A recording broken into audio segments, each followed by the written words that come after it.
Hi, welcome to Property Revival Realty. I'm Brian Lawton. This is Haley Hughes, and we're here to talk to you today about whether or not to hire a real estate agent or sell for sale by owner, otherwise known as FSBO, and just the pros and cons of going each of those routes. We're glad to be with you today here at Property Revival Realty. We're in our Janesville office on Pontiac Drive. We've also got one on the Beltline in Madison.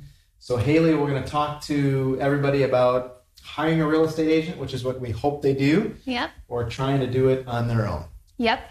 Yeah, so we're going to cover three main points today. We're going to talk about marketing, negotiations, and then money. So those are kind of the three main points we're going to hit today when you're kind of making that decision whether to find an agent or list your home by yourself. So Brian's going to start us off with some marketing tools here. When you partner with an agent, what are some of those marketing tips and tricks that you get? Yeah, so the three reasons, like you said, to choose an agent versus just to go on your own are definitely the marketing strategy that you hire by hiring a real estate agent, and then the negotiation of money, which we'll get to. But with the marketing strategy, a lot of for sale by owners, you can find a website that'll post it for you. Just probably at FSBO.com or whatever these things are, that you can just enter the data and pay probably a small fee. And if people go to that site, they'll find it. But it's not going to get posted likely to all the national sites. Some of those do for a larger fee. And you say national sites. What's an Zillow, example of that? Realtor.com, truly, these sites that a lot of people use to initiate their search. And 90% of people start their search online in some way, and the majority of those are on some of those major national sites. So when you hire a real estate agent, one of the advantages is you're going to get better marketing, and it's going to get pushed to hundreds of websites, including the company's website, but also all of those national sites into the MLS as well. Okay. And so marketing obviously is a very broad term. So what kind of marketing umbrella, what are you talking about? Are you talking about digital? Are you talking about print? What kind of goes on? Yeah, so marketing includes all of that stuff. And so, you have to decide, are you wanting to do all of this stuff on your own or hire people that have processes and an established practice and professionalism about it? And so, it involves all the digital footprint for sure. Since we just said 90% of people are doing their searches online, you want it available digitally. And that means getting it out to the hundreds of sites. That means working with a company that has, a dozen or so locally managed social media sites, whether it's Instagram or Facebook or YouTube or whatever these are, where they can engage a local audience and be very micro about their marketing. And then also you're trying to sell we're trying to sell homes here in Rock and Dane County. Yeah. You are going to get the value add of their network as well, which is where a lot of homes are sold, with the handshakes and the lunches and the just the people in your community, the vibe when you hire an agent of their connection in the community, the pulse that they have on that community, who's coming in, the employers they work with. So you're going to get your home out there to a lot more people when you hire a real estate agent for all of those reasons. Okay, and so you mentioned these social media platforms, Facebook, Instagram, platforms like those. So if I have a Facebook or I have an Instagram, can't I just market my home on my own Facebook page? You sure can.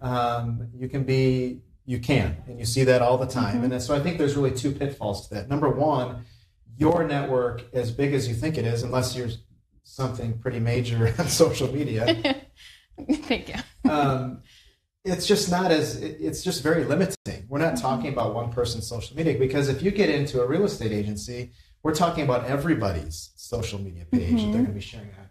The other downside to that is that you're going to immediately become one of those people too on social media that is selling your friends' stuff. And personally, that's not stuff I follow. It's stuff I mute. It's stuff I don't want to see in my feed. And I think most people are like that. There's kind of a social etiquette on social media. And yes, you can sell your stuff on social media, on your personal page. Some people do it very successfully. Yeah. But I think you really limit your reach there. And when you hire an agency, they're going to go to work for you in their own social umbrella. And that's a much wider net to cast. And I think it's important to also mention that when a business is promoting a listing, such as a real estate company promoting on Facebook, they're able to see all of those clicks, the views, the interactions, and they're able to kind of tell you like, hey, your listing is doing really well. You've got this many people interested, this many people are sharing. Yeah, and on personal pages, that's just harder to track. It's nearly impossible to track. And the advantage you have, again, working with a business is that you get the business end of Facebook, the business end of Instagram, where you can pay for ads. And it's not just paying for an advertisement like it is in the newspaper where you hope the right person reads it. You can really target your audience. So you can target it by age, you can target it by income, you can target it by where they live and proximity to that city or that listing. So a good digital strategy that your real estate agent will have is going to encompass all of that. And it's really going to target prospective buyers to move your home faster. And I think you kind of touched on this. So a real estate company or firm will have all these agents who may or may not have affiliated pages as well. So not only are homes and listings promoted on the business page, but also all of those agents, 20 plus in our case, can push out those listings as well. Yeah, and they do. So we have corporate pages on all of Pinterest and Instagram and Facebook and YouTube. So people that follow those pages are going to see that content. And they follow us to see that content. So the thousands of people that we have just in the digital, that's what they sign up to see. And then also, like you're saying, so all of the agents have their own personal affiliated websites. And they have people that are following them to see listings, to get real estate information, to get local market information as well. So everything you've explained is kind of seems like a big workload. And for us, it's not so bad because we have this team, a transaction coordinator, a digital coordinator. And if you're doing this on your own, that's a lot to take on. So can you tell us a little bit about what a digital coordinator does at a real estate agency and what a transaction coordinator does? Yeah, and the agent as well. So a digital, we have digital staff. Their full-time job is to push and market the properties we have for sale, the information that we provide our communities on remodeling and listing your home and being a first-time home buyer and all that kind of stuff as well. So digital coordinators monitoring our local pages, engaging with any comments, watching who's sharing it, like you were saying, really seeing who's engaging with it so that we know the kinds of people that might want to buy your house. The transaction coordinators sending out marketing reports to our clients, the homes we have listed. The agent is working their own network, is maybe literally sending, letters to a neighborhood, kind of the old school way of things, is also, discussing in their network groups about the listings that they have with other agents, with employers, all that kind of stuff. So you're getting a team behind you to sell it. And, many people think it's sort of easy to sell a house. And if the market is white hot, it could be. And we're going to talk about more reasons why it's still good to select an agent. And marketing is at the top of the list. And that whole team works together too to make sure that all the correct information is being promoted. Some people might think that they want to list their home and they might throw up some square footage or number of bed and bath, but there are other details that really make your listing valuable that need to be promoted. Maybe there's maybe you have a unique lot. You're on the end of a cul-de-sac, or you have some acreage or some woods behind you. You're in green belt. There's parks nearby, and the drone, we can do drone footage and get aerial video of that kind of stuff. But there's all sorts of unique things and features about your home that people can highlight through video, through this sort of thing, live streaming, through audio. And so it's important to have a team that has a big network that does this professionally to market your home so that it's not on the market as long. Okay. Yeah. So that's a little bit about that marketing strategy. And we talked about we were going to cover three things, negotiation and money as well. So let's talk about negotiations. What does that all entail? Yeah. So negotiation happens throughout a real estate transaction. It starts with, how you're going to list your home and what things you're going to include, which are sort of the easy things. And then people think negotiating stops when you accept an offer. So if you bring an offer for a house I have, and you say, here, we're going to offer you $200,000 for that house, and the seller says, great, that's the price I want, we'll take the $200,000. Or maybe you said, I'm only going to give you $195,000, and we have to negotiate the last few $1,000s. That's a very normal negotiation that everybody expects to happen in a real estate transaction. The problem is that's not the last negotiation. I think a lot of people think that's where it ends. And they think, well, that's good. I don't have to have the stress of working through any sort of negotiation other than that. But that's not true. There's other parts that come with it. Okay.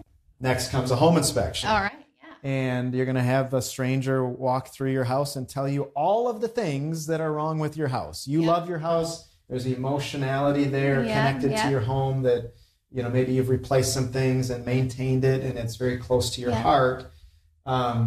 Somebody's going to walk through there and give you a 40-page report on all the things that are wrong because they're hired by the buyer to protect that buyer's purchase. And so then the other agent, the other side, is going to come back with a list of requests. Likely, not all the time, but they'll come back with a list of requests and say, hey, this home inspector found these 47 things that are wrong with your house. We want you to pay for these 5 things. And that could be into the thousands of dollars. And so at that point, another negotiation starts.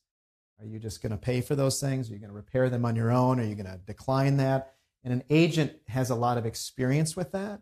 They can help you stay comfortable in that conversation, advise you in that conversation, save you money, which we'll get to next, in that conversation, and represent you and work on your behalf through that negotiation as well.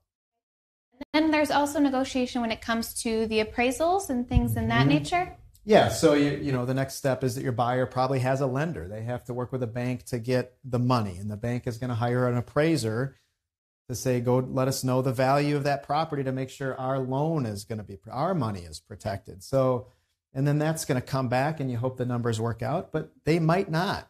They don't always work out. And if they don't, you're going to need a good agent to help keep that deal together and to negotiate and navigate that end of the contract, getting that contract to close. So, that's another step of negotiating that people, I think, forget about after they accept an offer. Yeah, and all these negotiations, they happen at all hours of the day. Email, calls, messages, so for somebody who's trying to list their home and work through this on their own, who may have a job during the day, who can't take calls, who can't be right there to answer emails. That's why it's great to have an agent on your side who can kind of deal with those things for you. Yeah, and the agent is sometimes that annoying person at lunch that's always on their phone, but you see it, in life working here. And we had one recently with a house that tested high for radon gas, and so which is pretty common in Rock County. Yeah. And so the buyer wants that corrected, and they wanted a certain dollar amount. Give us $1,500 or $2,000 for that. And the agent is there to negotiate, navigate that on your behalf, and that takes a lot of time because what you see in that story is that the agent then calls a radon specialist. Then the agent is working with the buyer's agent to say, hey, what if, we took care of that on our own costs? And, and in the end of the story with the radon mitigation is that we could save our client, I think we saved them about $1,000 just by the people that we knew and could connect them to or have different estimates. And just take, like you said, simply take the phone call, take the time during the day to make those phone calls. While your seller's at work. You all have lives, so it's good to let an agent take over. So a lot of those negotiation pieces talked about money and focused on money. So that's part 3 of today's video. Yeah. So talking about money. So at the very beginning of this, we're talking about the difference between working with an agent and working on your own. And a lot of people think that working on their own is going to save them money. That's I think 99% of people that choose to stick a sign in their own yard for sale by owner, FSBO, is so that they have this perception that they're going to save money. And it really, truly is only a perception. So they look at the numbers and they say, well, most agencies charge 6% to sell my house, and I just don't want to pay that.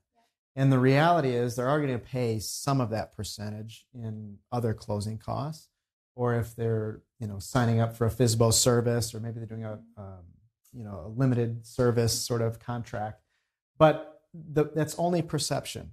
What we find in all of this is that if you hire a real estate agent, this is sort of a national average, and the data proves this, is that it's about 8 to 15% higher that you're going to get back in your money. And so if you throw the 6% in there, you're somewhere between 2 and 9% or whatever that is, more money in the end. And so, it's not, and it gets back to the negotiating. Like, just because you negotiated the price you wanted, you may have lost some stuff in the home inspection because you didn't have experience with that. Or maybe you got through the offer and you got through the negotiation and the appraisal didn't work out, and you didn't have the experience to keep that deal together and navigate that with the other agent. So there's other ways to lose money in a deal. People get very fixed. Marketing. The firm is paying for all those marketing fees as well. And then days on market. What are your holding costs? Is it costing you money to keep this property? So an agent can shrink those number of days on market as well. So, the data supports an agent's going to get you more money in the end, for sure. The worst case scenario we see is that it's kind of a net zero. So they get you about the same amount of money if you look at the data. And so then at the end of the day, if you say, should I hire an agent, a professional that can take care of marketing, negotiation, money, or should I do this on my own? And the average is between 8 to 15% more money. The worst case scenario is about 0% more money. It's kind of a no-brainer to have somebody take, like you said earlier, Haley, all the time, really to buy your time back at that point, and to have somebody that knows what they're doing that can work on your behalf. Great. So today we covered the three main facts of the differences between working with an agent or working on your own. That was marketing, and that was negotiation, and that was money. And so those three things can also be found on our website, propertyrevivalrealty.com. We have a blog post all about today's topics. So if you wanted to reference that, go ahead and join us there. But really, we want to just say to people that if you're questioning whether to put your home up for sale by yourself or to work with an agent, we'd be happy to continue this conversation with you, whether that's over the phone, via email, and all of our contact information is on our website again. And Brian, do you have any challenges for our viewers out there today? I have a challenge to always hire a real estate agent instead of going FSBO. Those three reasons that Haley mentioned, money, negotiation, marketing strategy. But really the challenge is to share this with somebody. You could comment here in the live feed. If you're watching this in review, it's to comment or tag somebody that may be listing, or that maybe has a for sale by owner sign in their yard. Tag them here, comment, link them back here. That would be our challenge. And maybe we can help somebody get slightly more money, or just do that work and they can buy their time back. All right. Well, thank you to everybody for tuning in today. We hope this offered a little bit of help for you. And like we said, you can find all this information on our website, at our blog. Give us a call, send us an email. We're happy to continue the conversation. Take care.